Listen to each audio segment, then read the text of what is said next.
what separates athlete A, athlete B, whatever it may be, what separates the athletes that get the success, the progress, and the desired outcomes that they want from training compared to the athletes that do not. So I want you, B, to kind of like start off with this topic, just with leading, kind of being over like our high school and college age kids and dealing with this population. Like when you see athlete A make a ton of progress, then athlete C that doesn't come in for 3 weeks, like not make a ton of progress. Let's just talk about what you think separates the athletes that make a lot of progress in training, not even like our setting, right? But just in general, getting better, and then the ones that maybe fall behind.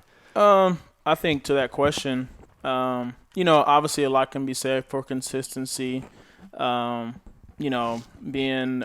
somebody that's doing the extra work outside of the training sessions.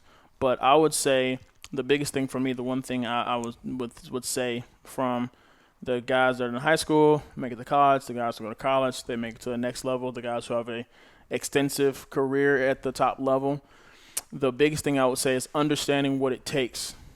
And it's like a general term, but it kind of encompasses a lot. So if a kid comes in or an athlete comes in or a pro comes in, we assess them, say, hey, the goal is X. We're trying to get there, whether it be college, pro, long, healthy career, whatever. The conversation always goes on, okay, what's this going to cost me? And it's not just monetary. It's like, what do I have to do? We got to do this, this many times a week. Invest in going to a good PT. Maybe it's those things, and maybe you need to invest in more sleep, more rest, recovery. And somebody who gets the most out of that experience of training, it's always a conversation at different levels. Okay, what's it going to take to get to X? It's not always the same thing. Sometimes it may be you may have a pitcher and they're doing everything right, and then we come to a bump in the road and be like, okay, the next step is going to be here. You need to go see this doctor. Or you need to go here. And they're bought in to go, okay, that's what it's going to cost. I'm willing to pay that cost. Or maybe it's hey, the weight training is great. Hey, the skill stuff is great. Why are we still off? Hey, man, maybe your sleep is off, and maybe you cut everything back and you go to sleep. Understanding that it's going to cost you something. You're going to have to sacrifice different things at different times to get to that next level. That's what separates those who get everything out of everything they're putting in. And it's not, I think sometimes, especially with this field, we put a lot of emphasis on, hey, this guy's a weight. We say we don't want to put the emphasis on the weight room warriors, but we really do. It's like, oh, this kid's putting in, or this athlete's putting in this. Probably because it makes it easier. Yeah, or, you look at videos on Instagram and you see the NFL guys, the MLB guys doing all this stuff and then showing the weight room, and it's like, okay, I got to do. That's what I got to. When people say buy in, that's what I got to buy into, but it's so much more than that. Mm-hmm. Yes, it's that, but you got to buy in and sacrifice and understand, pay the cost at different times. Maybe it's not just the giving up on, like I'm not going to go to the weight room and give up on sleep, because sleep is very important. Most of your injuries, a lot of your injuries happen, especially with baseball. They did a study with college players. A lot of injuries happen around test time or finals week. That's when a lot of those injuries pop up because of the lack of sleep.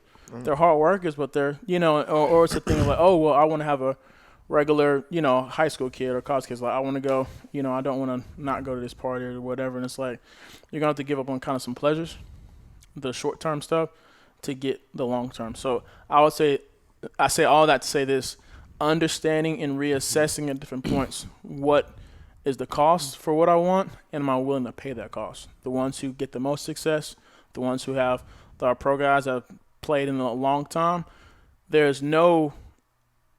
once you tell them, okay, this is what it's going to cost you to get there, they're willing to do it.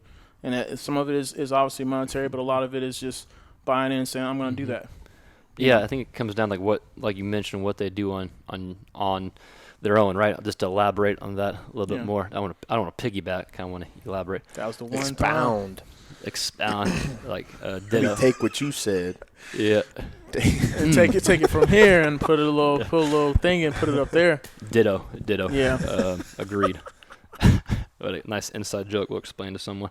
But just to elaborate on that, I think it does all come back to consistency, but consistency is more than just showing up to the weight room. Yeah. That's how it starts, right? Like showing up, like all the athletes have the best success, they show up and they keep going.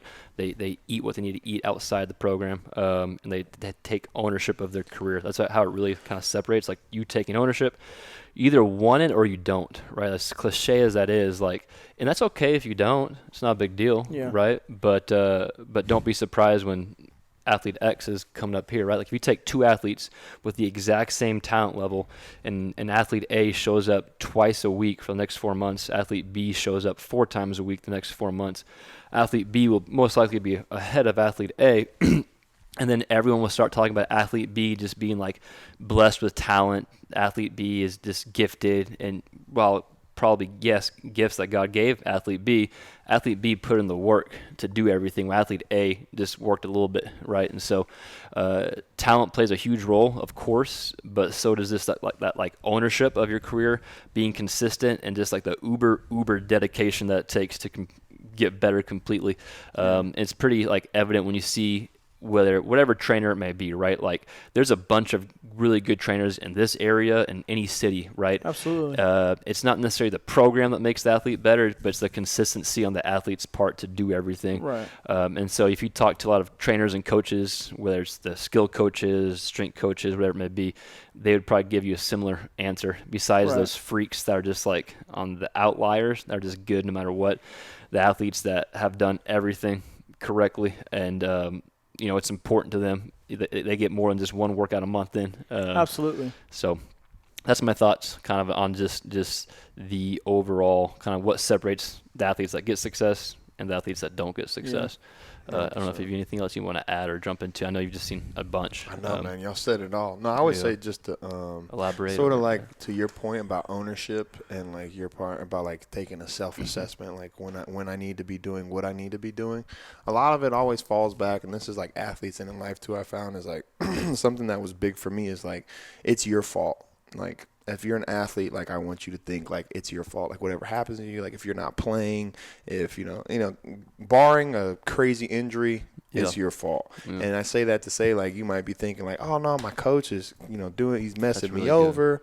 I got some sort of, they like this other guy over me, or no, he just likes him because he's a weight room warrior, or whatever excuse you might make for yourself. Stop doing that. You know what I'm saying? As an athlete, stop doing it. It doesn't benefit you at all. If all those things are true, then guess what? You still didn't get where you were trying to go. Now, if all those things are true, and in spite of those things, and you've persevered, then look at you. You have an amazing testimony. Yeah. You know what I mean? And I think, like, as a kid, I say kid, but like young, I was 20 years old, 21 years old before I really, like, that clicked in my mind. Like, everything that happens to you is your fault. And the reason that's so important to me and why I tell people that is because then when it's your fault, now you have ownership over your life, right? Like, now I'm in charge of what happens to me and what I can dictate, right? So when I focus on what I can focus on, when we control what we can control, you know what I mean? When we take ownership of our shit, you know what I'm saying? Then we can go where we want to go. And the best thing about all that is that when you lay your head down at night, when you're 45 years old, you know what I'm saying, and you're past your prime and you can't get back out there, you don't got to sit there and be like, oh, what if? Or your son doesn't have to worry about you being over the top because, when I was, you know what I mean? Yeah. Like, really take it and run with it, dog, because when you're done, you're done. You're done. You know what I mean? So that's the only thing I would say. Yeah, I was to kind of wrap those up. It speaks Nicely to put. what both of y'all kind of what both of y'all are saying. All those actions take a certain level of active awareness on the athlete's part, because, and I can obviously I could probably speak for everybody here. I do not want an athlete to walk into be under our care being a mindless drone. There's no other better word. Yeah, sure there is, me but, neither. Yeah. And that, we're and not the gospel. So. Right. It's one of those things that I don't want you to come in and just, I don't know why I'm doing what I'm doing. I'm just kind of here doing this, and this. Because even then, I can be doing something, but not getting a lot done because I lack intent. And those things, understand that whatever happens is all in my court. I need some consistency, knowing what it costs. Those are extensions of an athlete or a person who is actively aware of my goal and am I doing the right thing. It comes down to commitment and consistency. Without commitment, you're never going to start. Without consistency, you're never going to finish. You got a lot of people starting stuff but not finishing things. All the time. and they're not aware of why they're even where they are. I'm sure if you ask Mm-hmm. that same kid or athlete who gets drops off, do you really want, like I said, do you really want to do it? Mm-hmm. And I think a lot of athletes should ask that question on the front end and understand that, hey, it's okay if you really don't want to do this. And even, I mean, Yeah, because like I didn't always. You can do something else. Absolutely. 100%. There's a You're in the million wrong. things to You're in the do. wrong Yeah. space, man. And like even like I talked to a kid. I had an old coach call me about a kid like a couple weeks ago, and kid's good, like can go D1, but just doesn't like the sport. And I told him, I was like, man, like there was times I didn't like it. Yeah. I have teammates that NFL, like big multi-year huge contracts that don't like football. It's not necessarily about what you like all the time. You know what I'm saying? It's in what part of it do you not like? Do you don't like practice? Okay, well, we can work with not liking practice. Nobody likes practice. You know what I'm saying? But if you have that ability, if you have those gifts, you know what I'm saying? Like, are you willing to use it as a vehicle to get where you're trying to go? Like, I didn't like, football all the time, especially coming from the situation I came from in high school, but it got me a degree. I got to meet amazing people. I got to travel the world. Like, there's so much stuff that True that. benefited my actual person. And I didn't always love, like, let's go football. Yeah. You know what I mean? And that's the reality of it. Like, some kids, they're not, like, super in love with it. Those people who are super in love with it, them the 16, 20 years Hall of Fame, those Right. dudes take it and go forever. Like because Tom Brady. Because they Tom love Brady. it. Tom Brady. That's somebody. Yeah, Tom Brady. Yeah, at the expense of other things. But I mean, I do. Back to your point, sacrifices. You know what Well, I mean? I also think go. it's important to Algorithm Tom it's Brady. important to say that there is to your point, there's a difference between not liking something right now and understanding that I'm trying to, using it as a vehicle, and understanding that I really don't want Get this. something out of it though. Why? Yeah. Like if you know what I'm saying? Yeah. Like if Yeah. if it's football or go work at Walmart, brother, please just Yeah. do something you don't like Yeah. for 4 years and get you an education. Yeah. You know? Well, but Because I think as a kid you think so short term, right? Because you just don't know. yeah.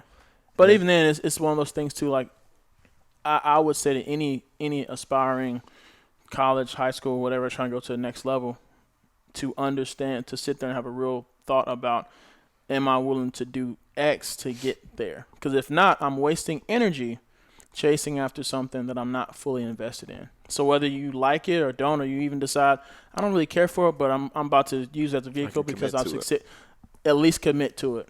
You know what I'm saying? If I'm not willing to commit to it, Yeah. then that's a wasted energy. Yeah. Yeah. And I don't want to waste Football that energy. analogy, my coach used to say, can't be half pregnant. You're either Yeah. all in or you're That's a out. good point. Hey, man, you can't get to heaven half off the ground. Come on, baby. Everybody want to go to heaven. No man want to die. Come on. I keep bringing them things out. Look at you. Wow. Well, Yeah. that's outstanding. Tom Brady.